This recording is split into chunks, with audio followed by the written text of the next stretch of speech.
My wife, Sarah, walked out when Emma was just 6 months old. She said I wasn't good enough anymore. I tried living in our old apartment, but the rent was too high. Soon, I couldn't pay for anything. Emma and I ended up sleeping in my car.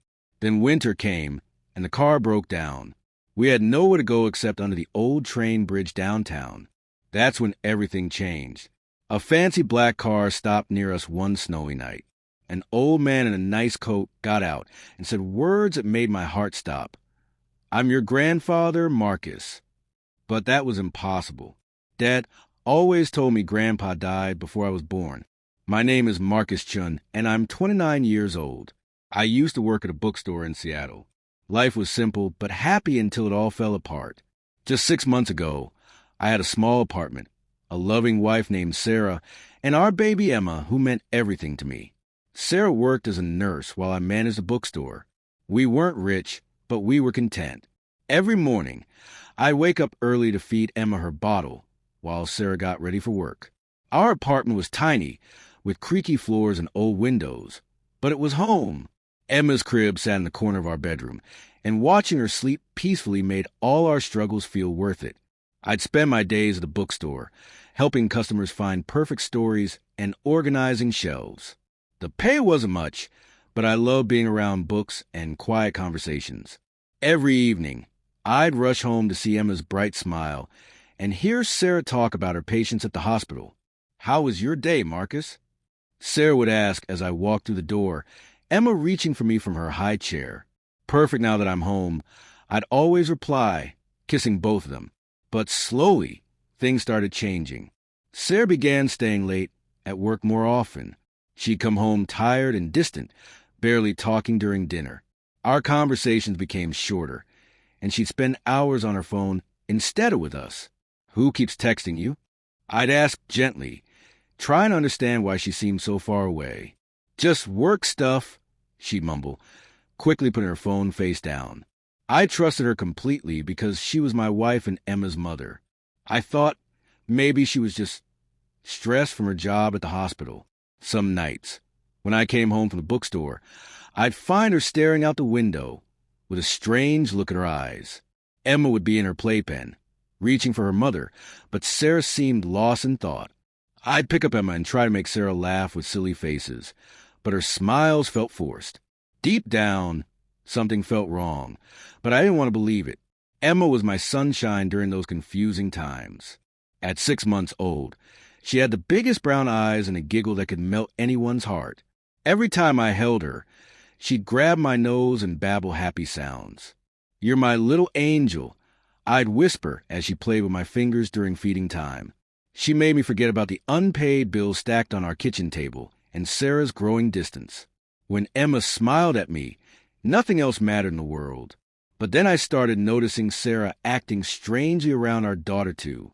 She'd hold Emma for a few minutes, then hand her back to me, saying she was too tired.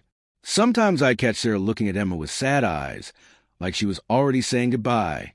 One Saturday morning, I decided to surprise Sarah with breakfast in bed while Emma napped.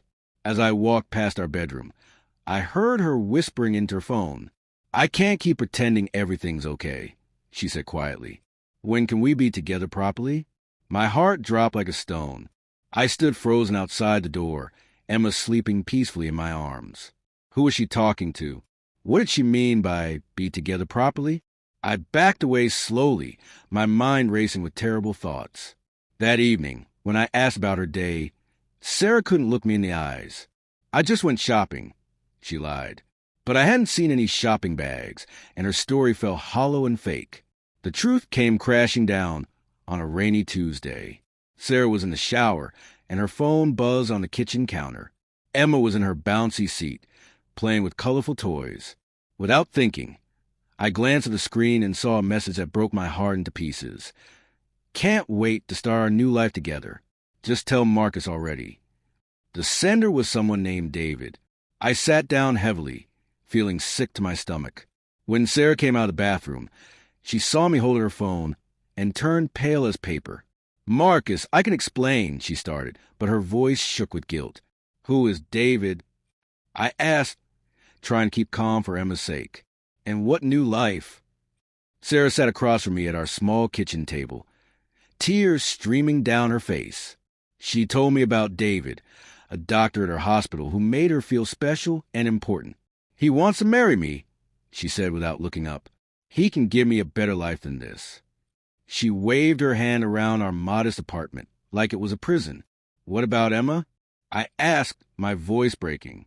"She's your daughter. She needs her mother." Sarah was quiet for a long time, and that silence scared me more than any words could. "I can't take her with me," she finally whispered. "David doesn't want kids yet.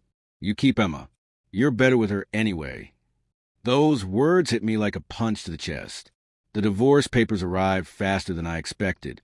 Sarah had already hired a lawyer and made her decision. She wanted half of everything we own, which wasn't much, but it included our apartment deposit and our tiny savings account for Emma's future. I couldn't afford to fight her in court, so I agreed to everything just to make it end quickly. The day Sarah moved out, she packed 2 suitcases and left behind all of Emma's things. She kissed Emma's forehead once and said, "Be good for Daddy." Then she walked out our front door without looking back.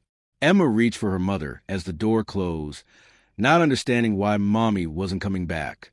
I held my daughter close and promised her we'd be okay, even though I had no idea how. Without Sarah's income from the hospital, I couldn't afford our apartment anymore. The bookstore barely paid enough for one person, let alone a father with a baby. I started working double shifts, but daycare for Emma cost almost everything I earned. Some days, I had to choose between buying Emma's formula or paying the electric bill. I'd skip meals so Emma could eat, watching her innocent face as she played with her toys, unaware that we were slowly losing everything. The landlord started leaving notices on our door about late rent. I begged him for more time, explaining about Sarah leaving and Emma needing a stable home, but he just shrugged and said business was business. "Find the money or find somewhere else to live," he told me coldly. When we got kicked out of the apartment, I packed everything important into my old car. Emma's clothes, diapers, formula, and her favorite stuffed elephant. We drove around Seattle for hours while I tried to figure out what to do next. My parents had died in an accident when I was 20, and I had no other family to call for help. Friends from the bookstore were struggling too and couldn't take in a father and baby. "It's just you and me, Princess," I told Emma as she slept in her car seat. For a while, we lived in the car, parking behind the bookstore at night where it felt safer. I'd change Emma's diapers on the back seat and feed her bottles while trying to stay hopeful that things would get better soon. Winter came early that year, bringing freezing rain and snow that made living in the car impossible. The heater stopped working, and I watched Emma shivering in her blankets, her little lips turning blue from the cold. That's when I knew we needed real shelter. Under the train bridge downtown, other homeless families had built a small camp with tarps and cardboard boxes. "We'll only stay here until I figure something else out," I promised Emma as we walked toward the bridge with our few belongings. An older woman named Grace helped me set up a small space with blankets and showed me where to get free food from the church nearby. Emma was too young to understand where we were, but she smiled at the other children who played with broken toys in the dirt. Life under the bridge was harder than I ever imagined. Every morning, I'd wake up to Emma crying from hunger or cold, her tiny hands reaching for comfort I could barely provide. The other families shared what little they had, but everyone was struggling. I'd walk miles every day looking for work, carrying Emma in her stroller, but nobody wanted to hire a homeless man with a baby. "Sorry, we need someone more reliable," they'd say, looking at my worn clothes and Emma's diaper bag. At night, I'd hold Emma close while she slept, listening to the trains rumble overhead and wondering how we'd ended up here. The cold concrete floor hurt my back, but I made sure Emma stayed warm on our pile of blankets. The worst part wasn't being hungry or cold. It was watching Emma try to crawl on the dirty ground and knowing she deserved so much better. She'd reach for pigeons that landed nearby, giggling at their funny waddle, completely innocent to our desperate situation. Other parents under the bridge tried to keep their kids happy with games and songs, but I could see the sadness in their eyes. "She's beautiful," Grace would say, holding Emma while I look for work. "Don't give up hope, Marcus. Sometimes help comes when you least expect it." I wanted to believe her, But after months of rejection and struggle, hope felt like a luxury I couldn't afford. Emma was all that kept me going, her trust in me even when I felt like a complete failure. One evening, as snow began falling heavily, Emma got sick with a fever. Her tiny body felt burning hot, and she wouldn't stop crying no matter what I did. I had no money for medicine and nowhere warm to take her. Grace found an old bottle of children's fever reducer in her bag, but it wasn't enough.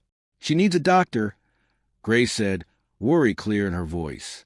I wrapped Emma in every blanket we had and started walking toward the hospital, but it was miles away through the storm.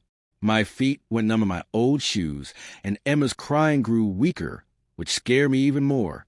I kept talking to her, promising everything would be okay, even though I felt completely helpless and alone in the swirling snow. That night changed everything. As I struggled through the storm with Emma in my arms, headlights suddenly appeared to the falling snow. A sleek black car pulled over, and the back door opened.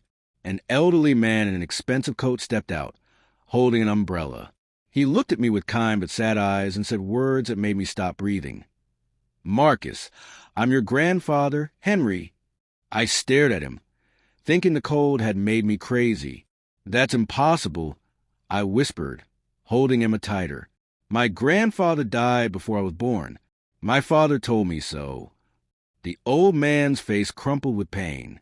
"Your father lied. Son, I've been searching for you for years.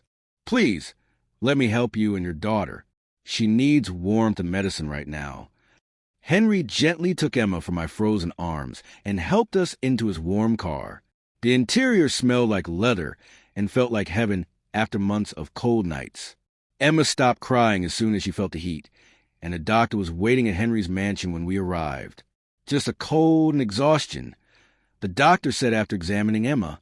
"She'll be fine with rest and proper care." I sat in the most comfortable chair I'd ever felt, watching Emma sleep peacefully in a real crib for the first time in months.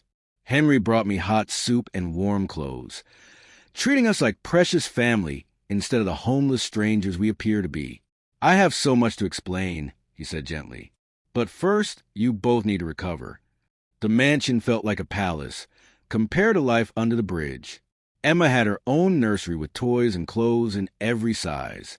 I had a bedroom with an actual bed and a bathroom with hot water that ran forever. Henry's staff, led by a kind woman named Rosa, took care of everything we needed. "Mr. Henry has been so lonely," Rosa told me while preparing Emma's bottle. "He talks about you all the time, wondering where you were."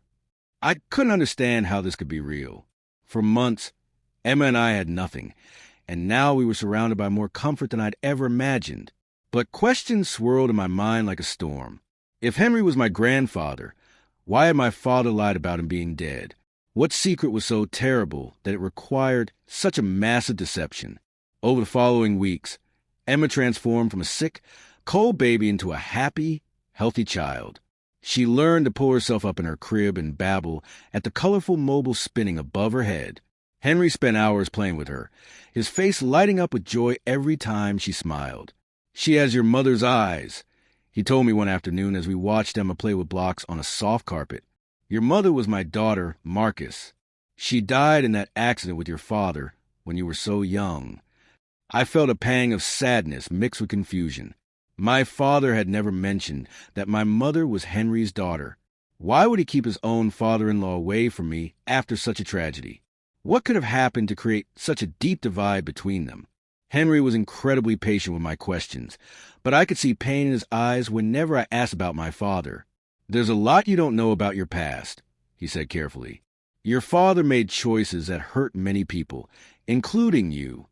He showed me photo albums filled with pictures of my mother as a child, playing in the same gardens where Emma now crawled among the flowers. "I built my business, Chin Industries, hoping to pass it down to my family," Henry explained. "Your father was supposed to help me run it after he married your mother, but he had different ideas about money and loyalty." The way Henry's voice tightened when he spoke about my father made me realize there was much more to this story than I'd ever imagined. As Emma grew stronger and happier in our new home, I began working with Henry to learn about his business empire. Chin Industries owned hotels, restaurants, and real estate all over the Pacific Northwest. I want to teach you everything, Henry said as we toured one of his hotels in downtown Seattle. This will all belong to Emma someday, and you need to understand how to protect it. I felt overwhelmed by the responsibility, but determined to learn for Emma's sake. Henry was a patient teacher, explaining contracts and business deals in simple terms. Your father was smart, he admitted, but he was greedy. He thought he could take shortcuts and make quick money without considering the consequences. One evening, as we sat in Henry's study while Emma played with toys on the carpet, he finally told me the full truth about my father. After your mother died, your father was supposed to help me grieve and take care of you, Henry began, his voice heavy with old pain. Instead, he stole money from the business and disappeared with you in the middle of the night. I hired investigators to find you, but he kept moving, changing jobs, making sure I could never locate my grandson. I felt like the ground was falling away beneath me. My father, who I remembered as struggling but honest, had actually been a thief who kept me away from my grandfather's love and wealth. He told you I was dead, so you'd never look for me, Henry continued sadly. The revelation about my father's betrayal hit me like a tsunami. Everything I thought I knew about my childhood was built on lies. He worked in bookstores and small shops. I said, try and understand. We never had much money. Henry nodded grimly, because he spent what he stole and was too proud to come back and ask for forgiveness. He condemned you to a life of poverty rather than swallow his pride and admit his mistakes. I thought about all the times we'd moved when I was little, how my father always seemed nervous around police or anyone in suits. Now I understood he wasn't being cautious. He was running from the consequences of what he'd done. I've been searching for you since you turned 18, Henry said. But your father had taught you to be invisible. Learning about my true family history was like discovering I'd been living in a completely different story than I thought. Henry showed me legal documents proving that my father had stolen over $2 million from Chin Industries before vanishing with me. I could have had him arrested, Henry said, but I just wanted my grandson back. I hoped he'd eventually do the right thing and contact me. Instead, my father had died in that car accident when I was 20, taking his secrets with him and leaving me alone in the world. If only I'd found you sooner, Henry said with tears in his eyes. You wouldn't have had to struggle so much. Emma wouldn't have had to suffer under that bridge. But I realized that maybe everything happened exactly as it should have, leading me to this moment of truth and reunion. Henry didn't just want to give Emma and me a comfortable life. He wanted to prepare us for the future. I'm getting old, Marcus, he said during one of our morning walks in his garden. Chin Industries needs someone young and honest to lead it forward. Your father may have been a thief, but you've proven you have integrity. He started teaching me about investments, property management, and how to treat employees fairly. Business isn't just about making money, he explained. It's about creating jobs for families and serving your community. I soaked up every lesson, knowing that someday Emma would inherit this empire, and I needed to be worthy of Henry's trust. The scared, homeless father I'd been under the bridge was slowly transforming into someone confident and capable. Emma's first birthday party was like a fairy tale. Henry rented out the entire top floor of his fanciest hotel, inviting everyone who had helped us during our difficult times. Grace from under the bridge came wearing a beautiful new dress Henry had bought for her. The staff from the bookstore where I used to work attended, amazed at our transformation. Emma crawled around the party in a pink dress, giggling at the balloons and reaching for the colorful decorations. "Look how far you've come," Grace whispered to me as we watched Emma blow out her single candle with help. I thought about that snowy night when I carried my sick baby through the storm, never imagining we'd end up here, surrounded by love and celebration in a room overlooking the Seattle skyline. As Emma learned to walk in the mansion's long hallways, I learned to run a business empire. Henry gradually gave me more responsibility, starting with small hotels and working up to major property deals. "You have good instincts," he told me after I successfully negotiated a difficult contract. "You understand what working families need because you've been there yourself." I never forgot the lessons I'd learned under the bridge about kindness and sharing with others. When we opened a new hotel, I made sure it had a daycare center for employees' children. When we bought apartment buildings, I kept rents affordable for nurses and teachers, and bookstore workers like I used to be. Henry smiled proudly at every decision I made. "This is how business should be done," he said, "with heart and conscience." 2 years after that snowy night when Henry found us, Chin Industries was thriving under our joint leadership. Emma was a happy toddler who called Henry Papa and filled the mansion with laughter and toys scattered everywhere. I had become Henry's official successor, with my name on business cards and my signature on important contracts. But the most satisfying moment came when Sarah, my ex-wife, saw our story in the Seattle newspaper. She called, crying, saying she made a terrible mistake leaving Emma and me. "I want to come back," she pleaded. "We could be a family again." I looked at Emma playing in her playroom, surrounded by love and security, and knew exactly what to say. "Emma already has a family," I replied calmly, "one that will never abandon her." The newspaper article about our story brought unexpected visitors to the mansion. My father's old friends and relatives, people who had disappeared from my life when I was young, suddenly wanted to reconnect now that they knew about the Chin Industries fortune. Henry and I met with him in his study, listening to their excuses and explanations. "We lost touch after the accident," they claimed. "We didn't know how to find you."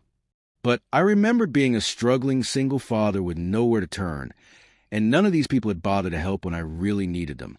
"Family isn't just about blood," I told them politely but firmly. "It's about being there when someone needs you most." Henry was the only one who came looking when Emma and I had nothing.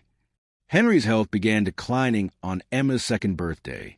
The doctor said his heart was wearing out, and he needed to take things slower.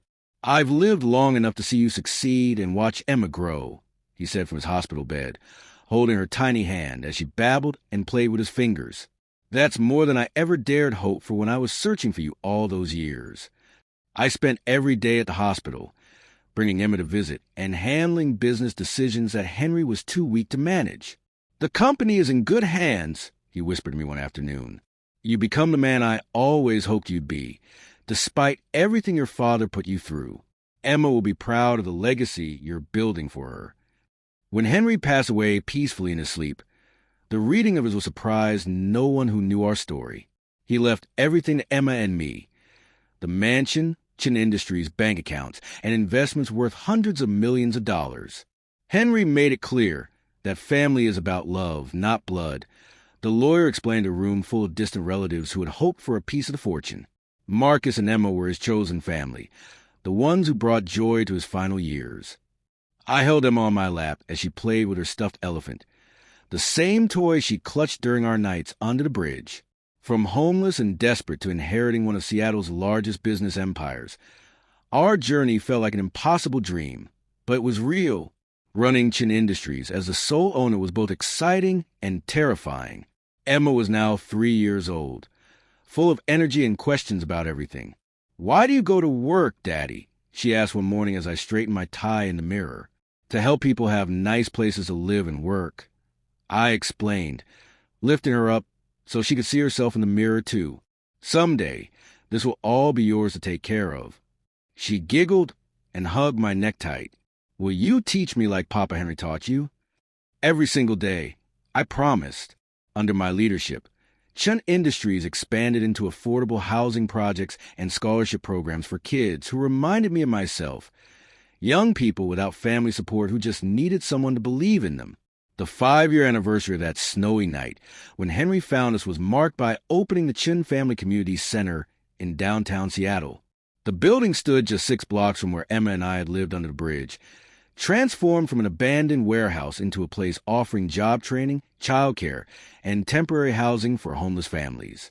"This is why we do what we do," I told the crowd at the ribbon-cutting ceremony, holding Emma's hand as she helped me cut the red ribbon with oversized scissors. Everyone deserves a chance to rebuild their life, no matter how far they've fallen. Grace, now working as the center's volunteer coordinator, wiped tears from her eyes as she watched families enter the bright, warm building that would give them hope. Emma started kindergarten at Seattle's most prestigious private school, but I made sure she understood the value of kindness over wealth. Every weekend, we volunteered together at the community center, serving meals and playing with children whose families were struggling just like we once had. "These kids don't have as much as me," Emma observed one Saturday as she shared her toys with a little boy whose clothes were too small. "That's right," I said, pride swelling in my chest. "But they're just as important and deserve just as much love." She nodded seriously, already understanding at 5 years old what it had taken me decades to learn. True wealth isn't measured in dollars. It's measured in the positive impact you make on other people's lives.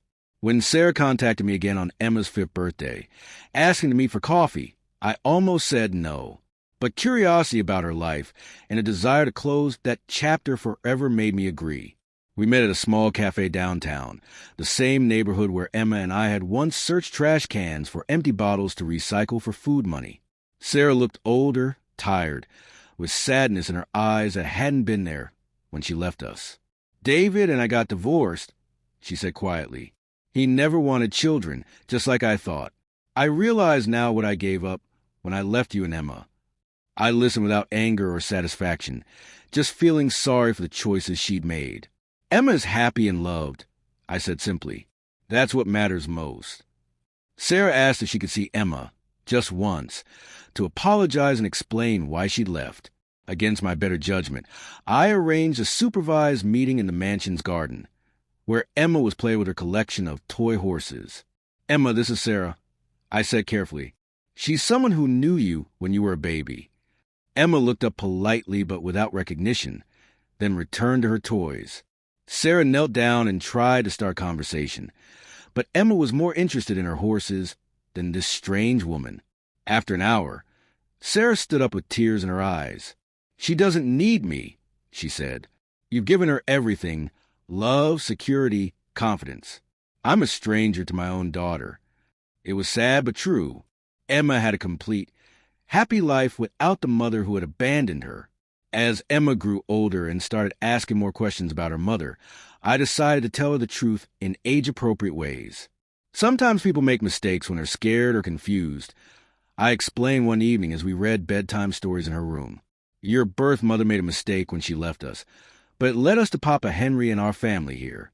Emma thought about this seriously. "So we wouldn't have found Papa Henry if she stayed?" she asked. "Probably not," I admitted. "Sometimes bad things happen that lead to good things later." She nodded, satisfied with this explanation. "I'm glad we found Papa Henry in this house and Rosa and all our friends," she said. "Me too, Princess. Me too." By Emma's 7th birthday, Chin Industries had grown into one of the Pacific Northwest's most respected companies, known not just for profits, but for treating employees like family and giving back to the community. I had offices in Portland, Vancouver, and San Francisco, but I made sure to be home for Emma's dinner every night and never missed a school play or soccer game. "You're different from other parents," Emma told me one day as I helped her with homework at the kitchen table. "How so?" I asked. "You pay attention to everything I do," she said, "and you're never too busy for hugs." I smiled, remembering how my own father had been absent and secretive. I was determined to be the opposite: present, honest, and completely devoted to my daughter's happiness. The greatest validation of our journey came when the Seattle Chamber of Commerce named me Businessman of the Year for combining financial success with social responsibility. Standing at the podium in the same hotel where we'd celebrated Emma's 1st birthday, I looked out at the audience of community leaders and business owners. 7 years ago, my daughter and I were homeless, sleeping under a bridge and wondering where our next meal would come from. I began. Today, we run a company that provides homes and jobs for thousands of families. The difference wasn't luck. It was one man who chose to see our potential instead of our circumstances. My grandfather Henry taught me that business success means nothing if you don't use it to lift others up. Emma, now 8 years old, sat in the front row wearing a beautiful blue dress and clapping proudly as I accepted the award. In my speech, I announced the creation of the Henry Chin Foundation, which will provide small business loans to people experiencing homelessness and help them rebuild their lives through entrepreneurship. "We're investing $50 million to start," I said, "because everyone deserves a second chance at success." The audience gave a standing ovation, but the only approval I cared about was Emma's beaming smile. After the ceremony, she hugged me tight and whispered, "Papa Henry would be so proud of you, Daddy." Those words meant more than any business award ever could. As we drove home from the award ceremony in the same type of black car where Henry had first rescued us, I reflected on the incredible transformation of our lives. Emma fell asleep in the back seat, her head resting against her stuffed elephant that had survived our darkest days, and now sat in a mansion filled with every comfort a child could want. But more important than the wealth was the love from Henry, from our extended family of employees and friends, and most of all, the unbreakable bond between Emma and me that had been forged in our struggles and strengthened by our success. "We made it, Princess," I whispered as I carried her sleeping form into our home. "We really made it." The next morning brought news that would test everything I'd learned about family and forgiveness. Rosa handed me a letter that had arrived in the mail, addressed in shaky handwriting I didn't recognize. Inside was a short note from my father's brother, Uncle Jim, whom I hadn't seen since childhood. "I've been following your story in the newspapers," he wrote. "I need to tell you the truth about your father and why he really took Henry's money. It wasn't greed, it was blackmail. Someone was threatening to hurt you and your mother if he didn't pay them. Your father stole the money to protect his family, but he was too ashamed to tell Henry the real reason. Can we meet? There are things you need to know about why he kept you away from your grandfather." Meeting Uncle Jim at a quiet diner outside the city brought back memories I'd buried for decades. He looked like an older version of my father, with the same nervous habit of rubbing his hands together when upset. "Your father wasn't a bad man, Marcus," he began, sliding a yellowed envelope across the table. "He was desperate and scared. Inside were threatening letters dated just before my mother's death, demanding money or promising harm to our family. Some bad people your father borrowed money from when your mother was sick." Jim explained. "They wanted their payment plus interest, or they said they'd hurt you and your mother. Your father panicked and took Henry's money to pay them off, then ran with you to keep you safe. He was too proud to tell Henry the truth and asked for help. The revelation about my father's true motives turned my understanding of our family history upside down once again. He hadn't been a greedy thief.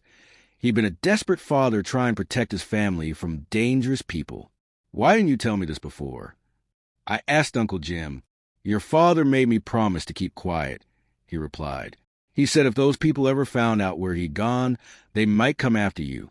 He thought it was safer for everyone if he just disappeared and let people think he was a criminal." I felt a mix of sadness and anger, sad that my father had carried this burden alone, and angry that his sacrifice had kept me away from Henry's love for so many years. But I also felt a strange sense of relief knowing that the man who raised me had been trying to protect me, not just running from his mistakes. That evening, I sat in Henry's old study, surrounded by the portraits and awards that told the story of our family's business empire. Emma was upstairs doing homework with Rosa's help, her laughter echoing through the mansion as she worked on a math problem. I stared at Henry's desk, wondering how different our lives might have been if my father had found the courage to tell the truth about the blackmail. Would Henry have helped him fight those dangerous people? Would we have grown up in this mansion instead of moving from town to town? But then I realized that our difficult journey had made Emma and me stronger, more grateful for what we had, and more determined to help others who were struggling like we once did. I decided to visit my father's grave for the first time since Henry had found us. The small cemetery outside Seattle was quiet and peaceful, with old trees providing shade over the simple headstones. My father's grave was marked with a plain stone that read, "Thomas Chun, beloved father." I knelt down and placed fresh flowers beside the marker, finally understanding the sacrifice he had made. "I'm sorry I thought badly of you for so many years," I said quietly. "I know now that you were trying to protect me the only way you knew how." The wind rustled through the trees as if responding to my words. Emma had asked to come with me, but I told her she could visit when she was older and ready to understand the complicated story of her grandfather's choices. Returning to the mansion that evening, I found Emma waiting for me in the living room with a drawing she'd made at school. It showed stick figures of the two of us standing in front of our house, with my family written in crayon across the top. "Where did you go today, Daddy?" she asked, climbing into my lap with her picture. I went to visit your grandfather Thomas's grave. I explained. The one who died before I found you, she asked. That's right. He made some hard choices to keep us safe, even though it meant we couldn't live with Papa Henry when I was little. Emma thought about this seriously. Do you think he would be happy that we found Papa Henry eventually? I think he would be very happy, I said, hugging her tight, and proud of the amazing little girl you become. As Emma turned 9, she began showing interest in the family business and would often join me for Saturday morning visits to our hotels and office buildings. Why do we own so many places? She asked as we toured a new apartment complex designed for teachers and firefighters. Because everyone needs a safe, affordable place to live, I explained. Papa Henry started this company to help people, and now it's our job to continue his work. Emma nodded seriously, asking thoughtful questions about rent prices and maintenance costs. She had inherited Henry's sharp mind for business, but also possessed a natural kindness that reminded me of the generous people we'd met under the bridge. When I grow up, can I help families like we used to be? She asked. That's exactly what this company is for, Princess. The 10th anniversary of our rescue brought reporters from across the country to interview us about our remarkable transformation. Emma, now a confident 10-year-old, sat beside me in the mansion's library as cameras rolled. What do you remember about being homeless? A journalist asked her gently. Emma thought carefully before answering. I was too little to remember much, but Daddy says we were very cold and hungry. I'm glad Papa Henry found us because now we can help other kids who are cold and hungry too. Her simple, honest response brought tears to the reporter's eyes.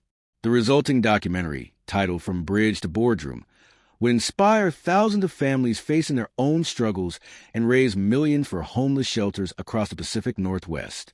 One unexpected consequence of our media attention was reconnecting with Grace and other friends from our days under the bridge. Many had found stable housing and jobs, but some were still struggling with addiction, mental health issues, or simply bad luck that kept them trapped in poverty. I started a special program through the Henry Chin Foundation specifically for people I'd known during our homeless period, offering not just money but personalized support to address their individual challenges. You didn't forget us, Grace said through tears as she toured her new apartment, funded by the foundation and close to her job at our community center. Family never forgets family, I replied, remembering how she had shared her meager supplies with Emma and me when we had nothing. Emma's 11th birthday party was different from previous years. Instead of an elaborate celebration, she asked if we could have a party at the community center with the kids who live there temporarily with their families. I want to share my birthday with kids who might not get to have parties, she explained. We transformed the center's main room with decorations and hired a magician, but the most magical part was watching Emma play games and share her gifts with children who reminded me so much of ourselves years earlier. She's going to be an amazing leader someday, Rose observed as we watched Emma teach a shy 6-year-old how to pin the tail on a donkey. I agreed, proud that wealth and privilege hadn't spoiled her generous heart. As Emma entered middle school, she faced questions from classmates about our family's unusual story. Some kids were impressed by our wealth. Others were curious about our homeless period, and a few made cruel jokes about her garbage dad after reading articles online. Kids at school say mean things sometimes. Emma told me one evening after a particularly difficult day, they say we used to be dirty and gross. I felt anger rise in my chest, but I kept my voice calm.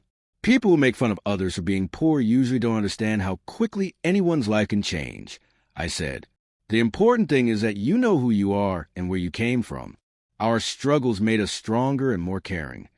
To help Emma deal with the social challenges at school, I arranged for her to spend a day shadowing me at work, meeting employees who had overcome their own difficulties to build successful careers.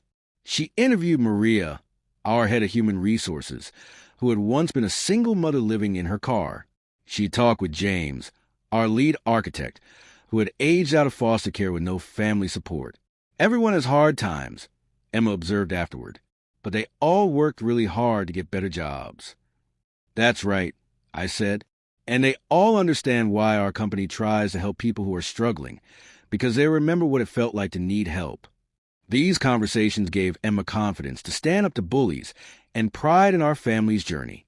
when Emma turned 12. She surprised me by asking if she could start volunteering at the community center every weekend instead of just occasional visits.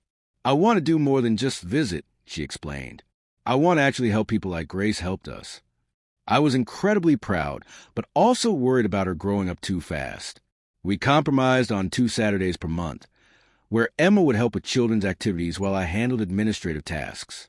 Watching her read stories to toddlers whose parents were job hunting or played board games with kids who had few toys of their own, I saw Henry's legacy living on in a new generation. Emma had learned that privilege comes with responsibility, and wealth means nothing if you don't use it to serve others. The most difficult conversation of Emma's childhood came when she was 13 and asked directly about her biological mother. Why did she leave us? Emma asked one evening as we sat in the mansion's garden, watching the sunset paint the sky in brilliant colors. I had always answered her questions honestly but age-appropriately, and now she was old enough for the full truth. "Your mother was young and scared," I explained. "She met someone who promised her an easier life, and she thought that was more important than staying with us. She made a selfish choice because she wasn't ready to be a mother." Emma was quiet for a long time. "Do you think she ever regrets it?" she asked. "I think she probably does," I said. "But her regret doesn't change the fact that we built a wonderful life without her." Emma's teenage years brought typical challenges: friend drama, academic pressure, and questions about her identity, but also unique struggles that came with being an heiress to a business empire. College recruiters started contacting her in 9th grade, and society magazines wanted to feature her as a young philanthropist to watch. I tried to keep her life as normal as possible while preparing her for the responsibilities she would inherit. "I don't want to be famous just for having money," Emma told me after declining an invitation to appear on a teen reality show. "I want to be known for what I do, not what I have." Her maturity and wisdom constantly amazed me. She had grown up with every advantage, but somehow understood that true success meant earning respect through actions, not inheritance. On Emma's 16th birthday, I gave her a special gift that wasn't expensive jewelry or a luxury car. Instead, I handed her the keys to Henry's old office at Chin Industries headquarters, newly renovated as her personal workspace for learning the business. "This is where your great-grandfather built the company that saved our lives," I explained as we stood in the corner office with its panoramic view of Seattle. "Someday, this will all be yours to manage, but I want you to learn every aspect of the business from the ground up, just like I did." Emma ran her fingers over Henry's old desk, now polished and equipped with modern technology. "I want to make him proud," she said softly. "And I want to make you proud too, Daddy. You already do, every single day." Emma's junior year of high school coincided with Chin Industries' most successful year ever, but also brought unexpected challenges when a rival company tried to buy us out through hostile takeover tactics. "They think we're weak because we spend so much on community programs," I explained to Emma as we reviewed financial reports in my office. "They want to cut all the social responsibility projects and focus only on profits." Emma studied the numbers carefully, then looked up with determination in her eyes. "But if we did that, we wouldn't be helping people anymore. We'd just be another greedy company." "Exactly," I said. "So we need to prove that doing good business and doing good for people can happen at the same time." Together, we developed a strategy that not only fought off the takeover, but actually strengthened our market position by highlighting our unique approach to corporate responsibility. The attempted hostile takeover made national news and brought unwanted attention to our family's private life. Reporters camped outside Emma's school, and photographers followed us to the grocery store, trying to get candid shots of the homeless to millionaire family, under pressure. Emma handled the intrusion with remarkable grace, politely declining interviews while focusing on her studies and volunteer work. "I don't understand why people care so much about our old life," she said one evening after a particularly aggressive photographer had followed us to the community center. "Because most people think stories like ours only happen in movies," I explained. "They want to believe that anyone can overcome their circumstances, but they also want to see if we'll stay true to our values when things get difficult." The media circus eventually died down, but it taught Emma important lessons about privacy and the responsibility that comes with public attention. As Emma's 18th birthday approached, I began preparing her for the legal transfer of certain business assets that Henry had specified in his will. She would inherit a significant portion of Chin Industries stock on her birthday, making her one of the youngest board members in the company's history. Are you ready for this kind of responsibility? I asked during one of our regular business meetings in her office. Emma had spent the past 2 years learning every department of the company, from maintenance and housekeeping to executive strategy and financial planning. I think so, she said thoughtfully, but I want to start with small projects and work my way up to bigger decisions. Just because I'm inheriting this doesn't mean I automatically know how to run everything. Her humility and caution showed the wisdom that would serve her well as a leader. Emma's high school graduation was held at the same community center where we'd celebrated her early birthdays. A choice she made to honor the place that had been so important to our family story. As valedictorian, she gave a speech that brought the entire audience to tears. 12 years ago, my dad and I lived under a bridge not far from here, she began, her voice strong and clear. We had nothing except each other. Today, I'm graduating with honors and heading to Stanford University in the fall. But the most important lesson I've learned isn't from any textbook. It's that everyone deserves a chance to succeed, and those of us who have been given opportunities have a responsibility to create opportunities for others. The standing ovation lasted 5 minutes, and I had never been prouder of the remarkable young woman she had become. Stanford University welcomed Emma not just as a legacy student with a famous surname, but as a scholar who had earned her place through academic excellence and community service. She chose to study business administration with a focus on social entrepreneurship, determined to learn how other successful companies balance profit with purpose. During her freshman year, she started a student organization that provided business mentorship to homeless youth in the San Francisco area. I want to help kids who are where we used to be, she explained during one of our weekly video calls. College students have so many resources and connections that could really make a difference in someone's life. Her initiative quickly grew into one of Stanford's most popular volunteer programs, attracting students from across campus who wanted to give back to their community. While Emma flourished at Stanford, I focus on preparing Chin Industries for her eventual leadership by implementing new technologies and expanding our social impact programs. We opened job training centers in 5 more cities, launched a scholarship fund for students aging out of foster care, and pioneered new approaches to affordable housing development.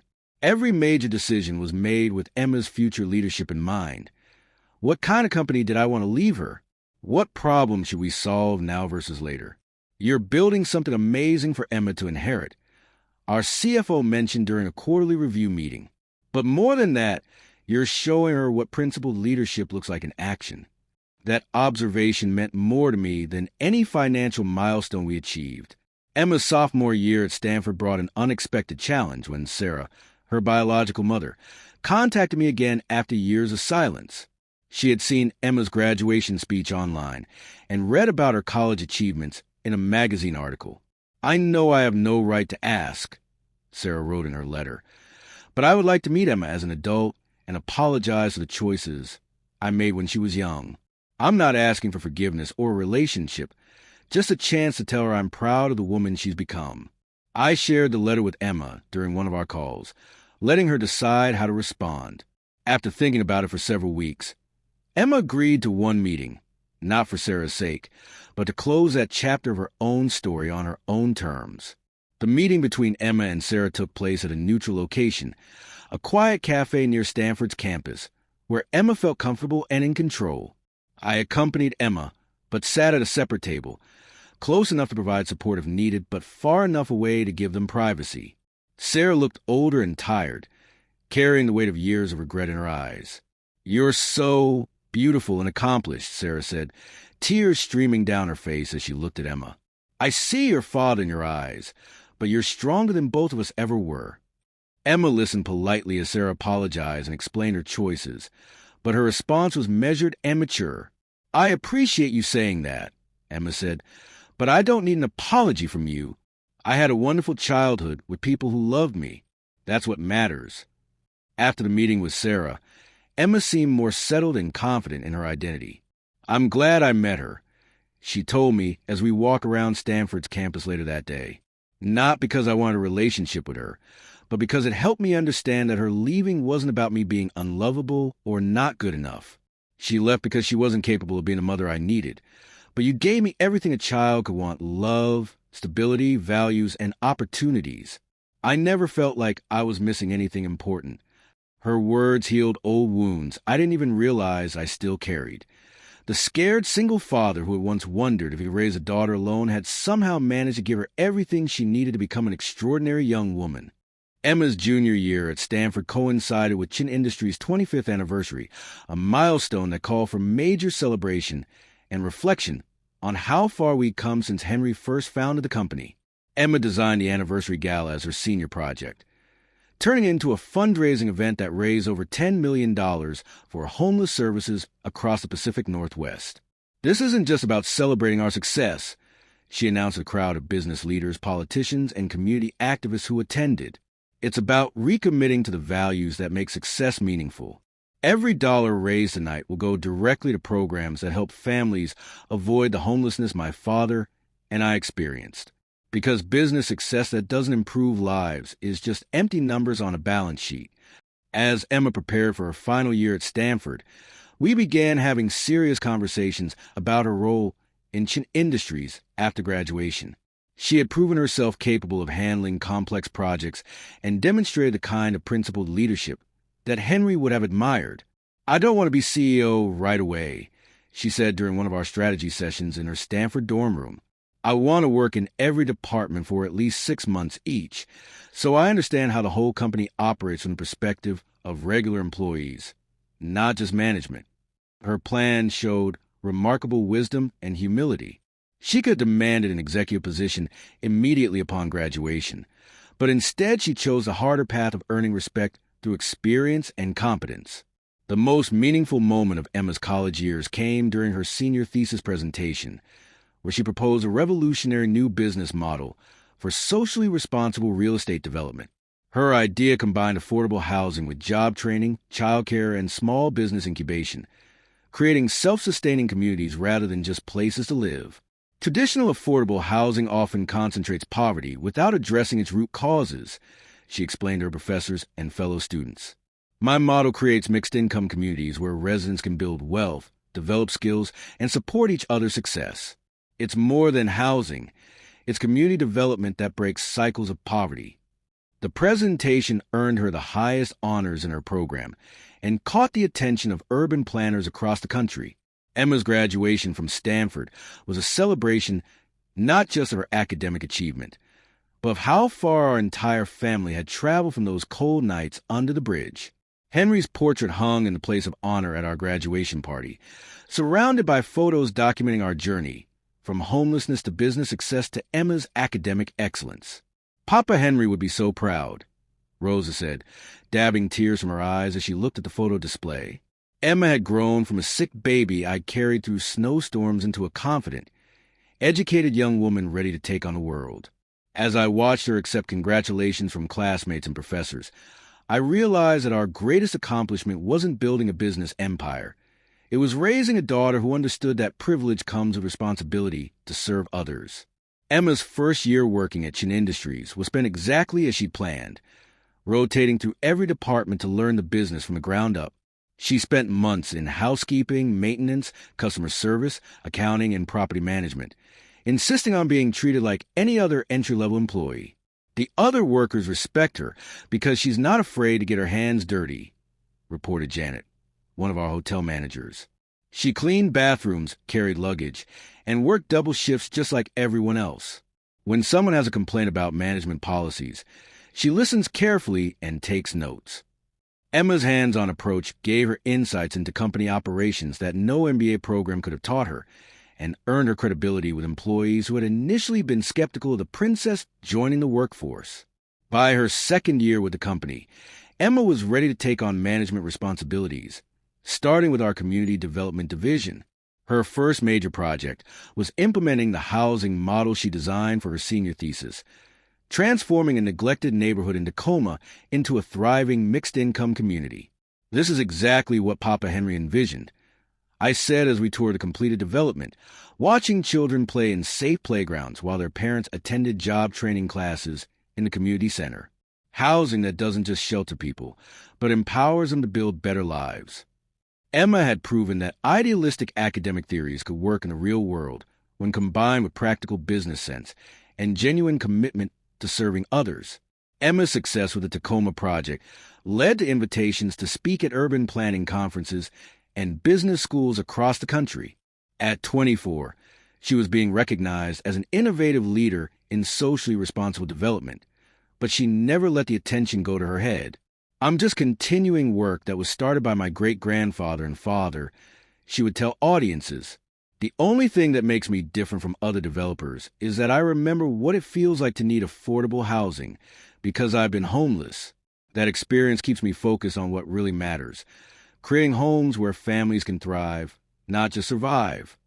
Her speeches inspired other young business leaders to consider how their companies could balance profit with purpose. On Emma's 25th birthday, I made the decision that Henry had made with me decades earlier. It was time to officially pass leadership to the next generation.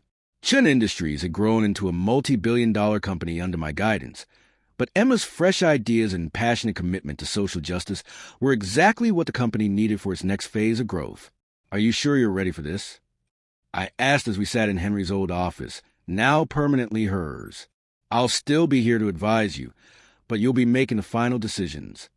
Emma looked out the window at the Seattle skyline, then back at the portrait of Henry hanging on the wall. "I'm ready," she said with quiet confidence. "Not just because of my education or experience, but because I understand why this company exists and who we serve." Emma's inauguration as CEO of Chin Industries was covered by national business media, but the ceremony itself was held at our original community center, surrounded by the families and individuals whose lives have been transformed by the company's programs. "This is where it all started for us," Emma said in her speech, gesturing toward the neighborhood where we'd once been homeless. "And this is where we remember why we do this work. Not for profit margins or stock prices, but for single parents who need affordable housing, for young people who deserve job opportunities, and for families who just need someone to believe in their potential." The audience included everyone from Fortune 500 CEOs to formerly homeless individuals who now work for our company, all united in celebrating a new generation of leadership committed to making business a force for good. Under Emma's leadership, Chun Industries expanded beyond real estate into renewable energy, sustainable agriculture, and educational technology, always with the same focus on social impact that had defined our family's approach to business. "We're not just a real estate company anymore," Emma explained to our board directors during her first annual presentation. "We're a social impact company that uses real estate as one tool for creating positive change." Our new divisions all serve the same mission, helping people build better lives for themselves and their communities. The board unanimously approved her expansion plans, impressed by her vision and confident in her ability to execute complex strategies while maintaining the company's core values. The most emotional moment of Emma's early tenure as CEO came when she announced the creation of the Marcus and Emma Chin Foundation, funded with $200 million from our personal wealth and dedicated to ending family homelessness in America. "My father and I know from personal experience that homelessness can happen to anyone," she said at the foundation's launch event. "But we also know that with the right support, any family can rebuild their lives and achieve incredible things." This foundation will provide not just emergency shelter, but comprehensive services that address the root causes of homelessness and help families become permanently stable.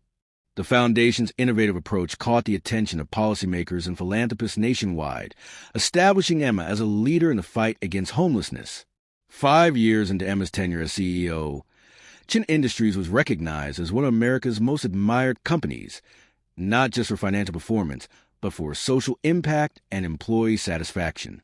Emma had successfully proven that doing good and doing well were not mutually exclusive, but rather complementary aspects of sustainable business success. "We've created over 50,000 jobs, housed over 100,000 families, and helped countless individuals escape poverty," she reported to shareholders at our annual meeting. "But more importantly, we've shown that businesses can be engines of social justice and equality. When companies use their resources to lift up communities instead of just extracting wealth from them, everybody wins: shareholders, employees, customers, and society as a whole." As I watched Emma lead the company into new territory, I often reflected on the incredible journey that had brought us to this point. From that snowy night when Henry found us under the bridge to watching Emma address world leaders at economic forums, our family story had become a testament to the power of second chances and the importance of using success to serve others. Do you ever miss the simpler times? Emma asked me one evening as we walked through the mansion's garden, now filled with play equipment for the grandchildren of our employees who often visited for company picnics. I miss Henry, I admitted, and I sometimes wonder what he would think of how far we've come. But I wouldn't change anything about our journey, because every struggle taught us lessons we needed to learn. Emma's personal life had flourished alongside her professional success. She had married David, a public school teacher she'd met through one of our education programs, and they were expecting their first child, a daughter they planned to name Henrietta in honor of her great-great-grandfather. I wanted to grow up knowing the whole story, Emma said as we prepared the nursery in a wing of the mansion that had been specially renovated for the next generation. The struggles, the lessons, and the responsibility that comes with our family success.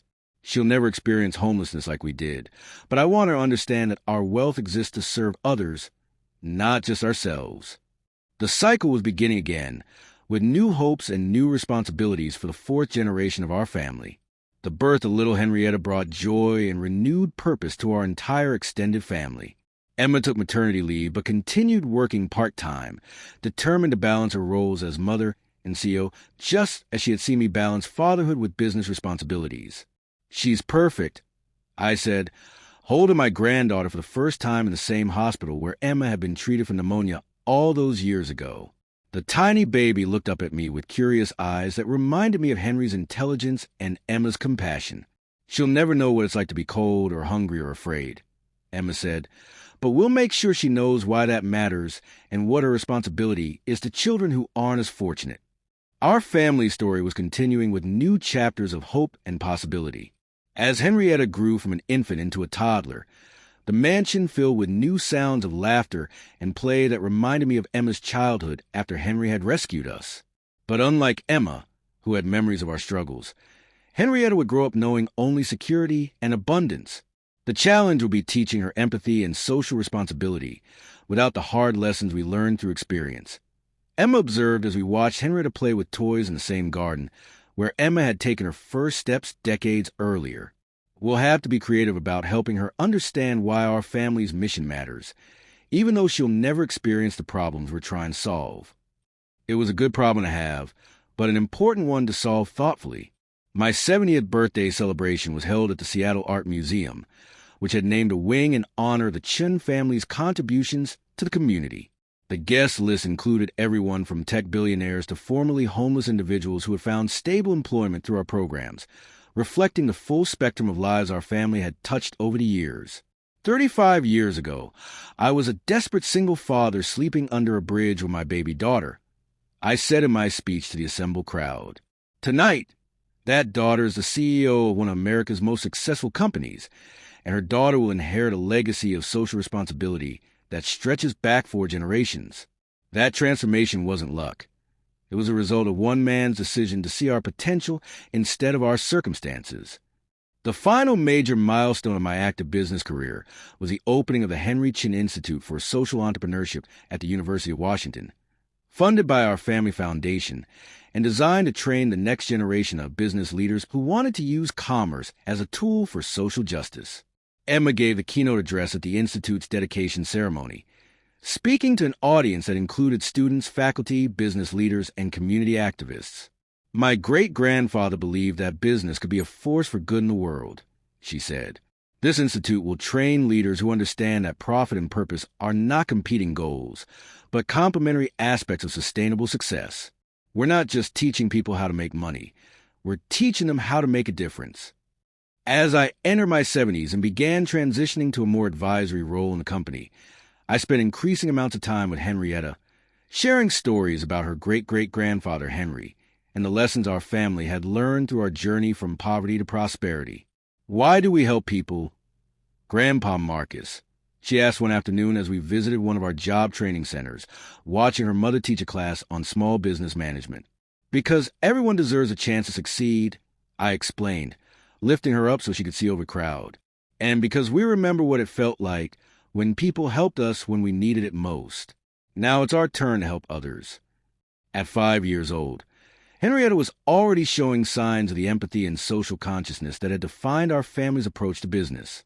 The most gratifying aspect of my later years was seeing the ripple effects of our family's work spreading far beyond Chin Industries. Former employees had started their own socially responsible businesses, inspired by what they'd learned working for us. Students from the Henry Chin Institute were launching innovative nonprofits and social enterprises around the world. And most importantly, families who had been helped by our programs were now stable and successful enough to help others in turn. We didn't just build a company. I told Emma during one of our regular strategy meetings. We built a movement. People who have been touched by our work are carrying those values forward in their own lives and careers. That's the real measure of our success. Not how much money we made, but how many lives we changed for the better. Emma's leadership of Chin Industries continued to evolve and expand, with new initiatives that addressed emerging social challenges like climate change, income inequality, and educational access. Her innovative approaches to corporate social responsibility were studied in business schools and copied by companies around the world. We're proving that stakeholder capitalism isn't just a trendy buzzword, she explained during a TED Talk that went viral. When companies prioritize the well-being of employees, customers, communities, and environment alongside shareholder returns, everybody benefits.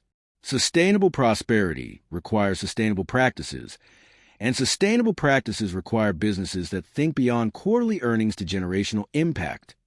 Her message resonated with young entrepreneurs who were launching their own purpose-driven companies. The 20th anniversary of Emma's birth coincided with the opening of our 100 affordable housing development, a milestone that represented homes for over 500,000 people who might otherwise have struggled with housing insecurity. The anniversary celebration was held at that very first development in Tacoma, where Emma had proven her thesis concept could work in the real world. From one building to 100 developments in 20 years, she said to the crowd of residents, community leaders, and company employees. But every single unit represents a family with hopes, dreams, and potential. We don't just build apartments. We build foundations for people to build better lives. And we're just getting started. The crowd's enthusiastic response reminded me of the standing ovation Henry had received at company meetings decades earlier. As Henrietta grew older and began asking more sophisticated questions about our family's history and mission, I found myself reflecting on the lessons that had guided us through our remarkable transformation. The most important thing to understand, I told her during one of our walks through the mansion's gardens, is that success isn't about how much money you have or how famous you become. It's about how many people's lives are better because you were here. Your great-great-grandfather, Henry, understood that. Your grandmother, Emma, understands that. And someday, when you're old enough to help lead this company, you'll understand it too. She listened carefully, already showing the thoughtful intelligence that seemed to run in our family alongside our commitment to social justice. The completion of our autobiography, From Bridge to Boardroom, A Family's Journey from Homelessness to Hope, marked another milestone in sharing our story with the world. Emma and I had spent 2 years working with a ghostwriter to capture not just the facts of our transformation, but the emotions and lessons that had shaped our family's values. I hope people understand that our success isn't about being special or lucky, Emma said at the book launch event. It's about never giving up, accepting help when it's offered, and using whatever advantages you gain to lift up others. Anyone can do what we did if they have support and opportunities. The book became a bestseller, with all proceeds donated to homeless services organizations across the country. Henrietta's 10th birthday party was held at the community center, continuing our family tradition of celebrating milestones in the place that represented our commitment to serving others. As I watched her blow out the candle surrounded by friends from both her private school and children from families using our services, I marveled at how naturally she moved between different worlds. She doesn't see differences in the way adults do, Emma observed as Henrietta shared her birthday cake with everyone equally. To her, kids are just kids, whether their parents are CEOs or unemployed. That's exactly the perspective I hope she keeps as she grows older. The party was covered by local media as an example of how the next generation could bridge social divides through simple acts of inclusion and generosity. My 80th birthday brought reflection on a life that had encompassed the full spectrum of human experience, from desperate poverty to extraordinary wealth, from crushing despair to unimaginable joy. The celebration was intimate, held in the mansion's garden with just family and our closest friends from throughout the years. Grace, now in her 80s but still volunteering weekly, gave a toast that brought tears to everyone's eyes. Marcus and Emma taught me that family isn't about blood, she said. It's about people who show up when you need them most and never stop believing in your potential. They showed up for all of us under that bridge, and they've been showing up for families ever since.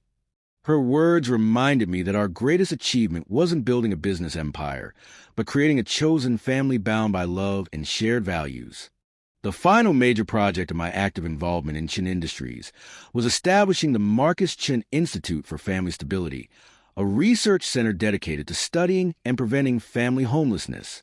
Located on the site where our original bridge camp had been, the institute brought together academics, policymakers, service providers, and formerly homeless individuals to develop evidence-based solutions to homelessness.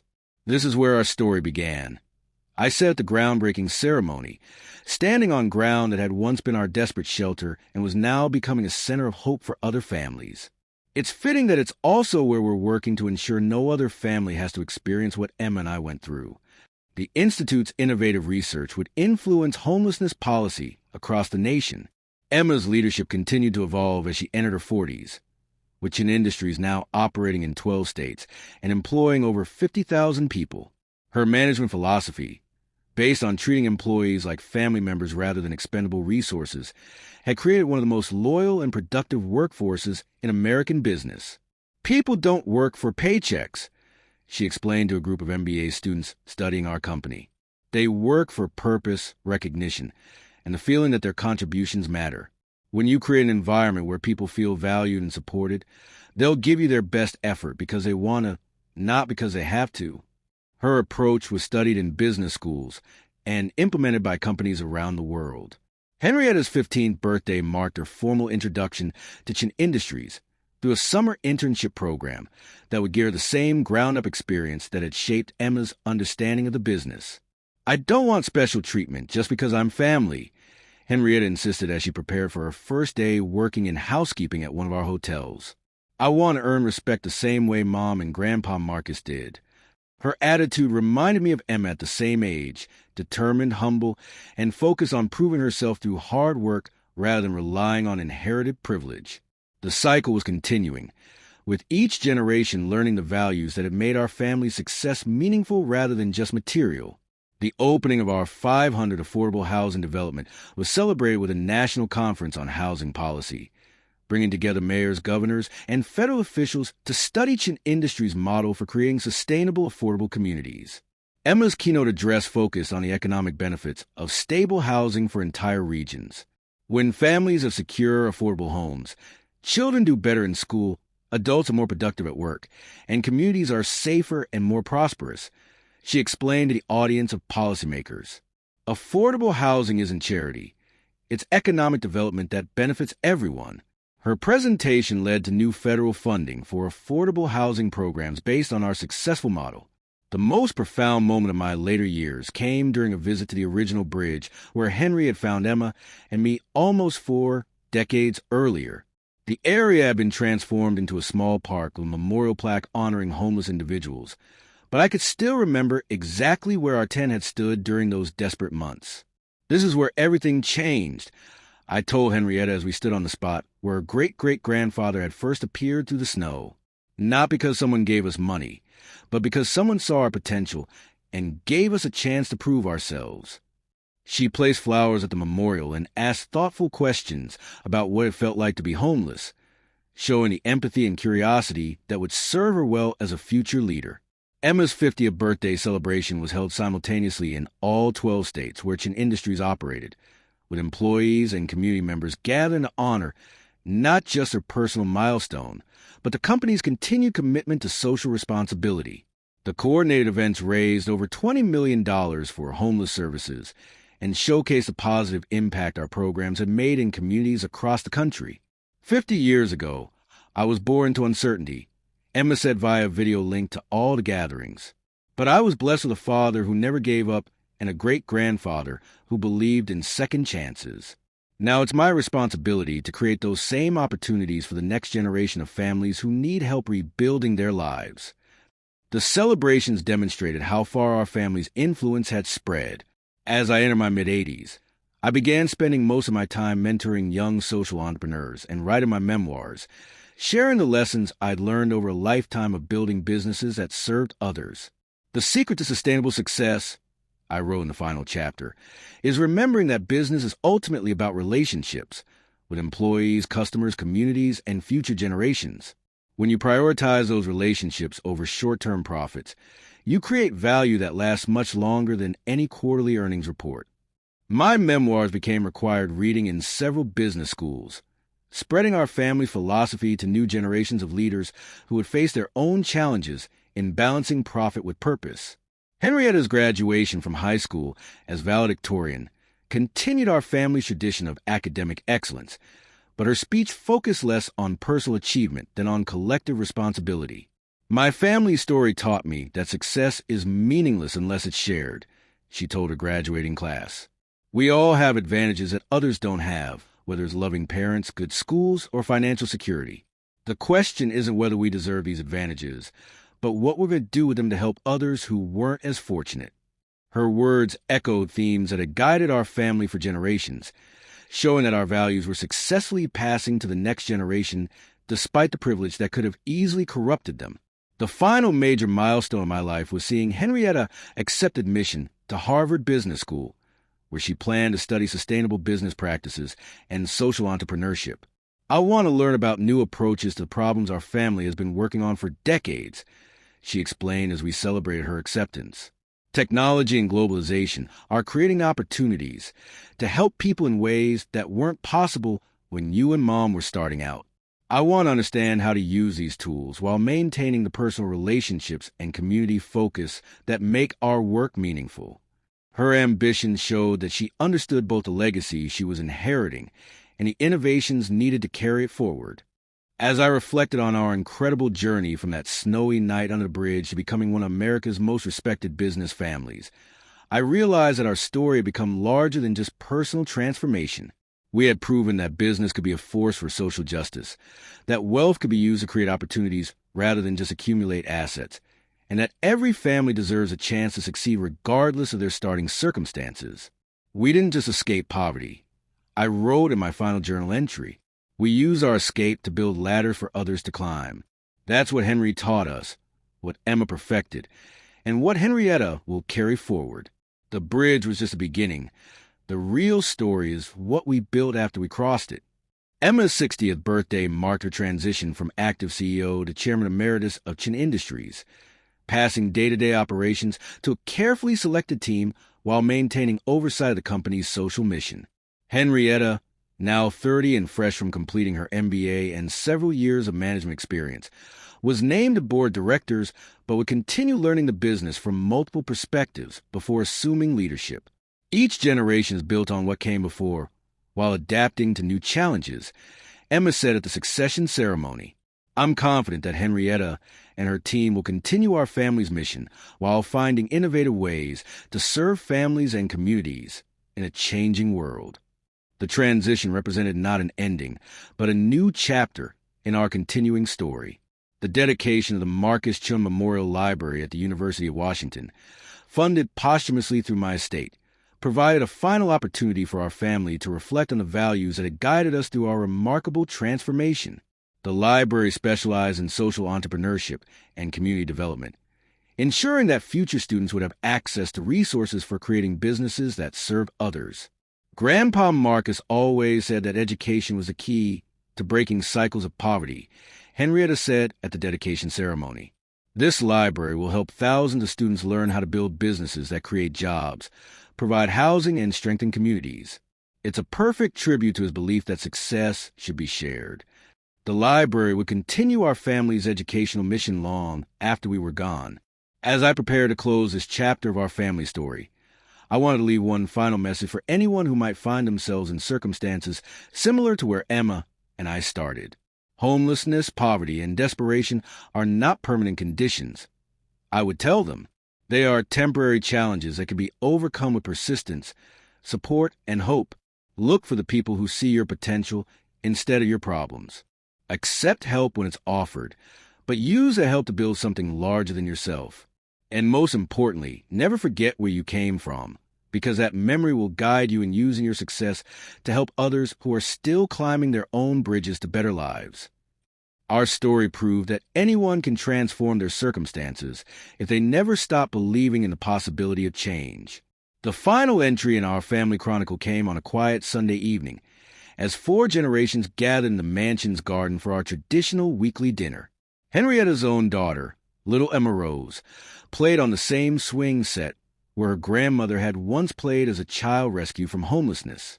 The conversation flowed between business challenges, community projects, and family memories, but the underlying theme remained constant: how to use our blessings to serve others. This is what Henry envisioned when he found us under that bridge. I said, watching the sun set over Seattle's skyline, not just a successful business, but a family committed to making the world better for everyone. That mission will continue long after we're gone, because we built something larger than ourselves, a legacy of love, service, and hope that will inspire generations to come.